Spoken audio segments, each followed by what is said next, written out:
كيفكن أعزائي المشاهدين؟ أنا بعرف إني طولت عليكم على قناتي باليوتيوب، زمان ما نزلت شي. طبعا لظروف خاصة. الحمد لله حتى كل شي على خير. وهلأ إن شاء الله رح أصير أنزل لكم طبخات حلويات بعون الله تعالى. اللي إن شاء الله تستفيدوا منه. صح في كثير ناس يعني افتقدوني وبعثوا لي على الخاص وحكوا لي ليش ما بتكملي باليوتيوب. فأنا هلأ قررت أرجع مرة ثانية، وإن شاء الله أنال إعجابكم. صح أنا هلأ سويت يعني طريقة الفيليه. بعرف إنه الكل بيساويها ومعروفة، بس أنا يعني حبيت هلأ أرد أعيدها للي مثلا في شباب عزابية كثير ما بيعرفوا هيك طريقة، وهيك حسب كل واحد حسب طريقته. فأنا سويت على طريقتي، وإن شاء الله يا رب تنال إعجابكم. ويلا نبلش وشوفوا.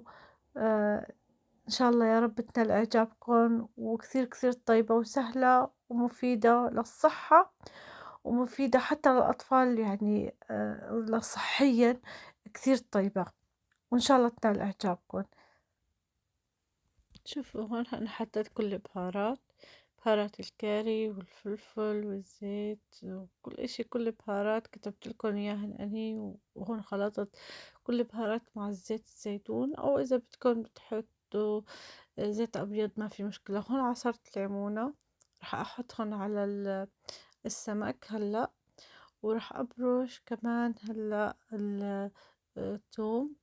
شوفوا حسب ما بدكم انتو التوم بتحبوه تحطوه شو ما كان، 5 حبات 4 ما في مشكلة.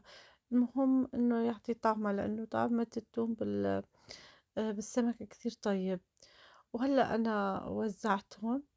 هلأ راح افركهم مع بعض هيك كلياتهم مثل ما انتو شايفين. وبعد ما اخلصهم هيك كل حبة بحبتها يعني افركهم هيك. طبعا هي طبعا راح يطلع شوية مي من السمك اكيد بالفرن. وتطلع في عليه هيك شوية صوص كتير طيب. وهلأ راح اغلفه بالسلوفان. بعد ما اغلفه بالسلوفان راح احطه بالفرن، ويعني على درجة حرارة 180 أو 200 حسب انتو ما بتحبوا تخلوه محمص أو يعني محمر قصدي. ايه. وهاي النتيجة، وإن شاء الله يا رب تنال إعجابكم. وكثير كثير طيب ولذيذ، وبنصحكم فيه لأنه السمك مفيد للجسم للكبار وللصغار، ويعني بقوي الذاكرة كمان. وإن شاء الله يا رب ينال إعجابكم واستفدتوا من هالفيديو. صح إنه قصير، وإنه لأنه من زمان أنا ما طلعت، وإن شاء الله ينال إعجابكم.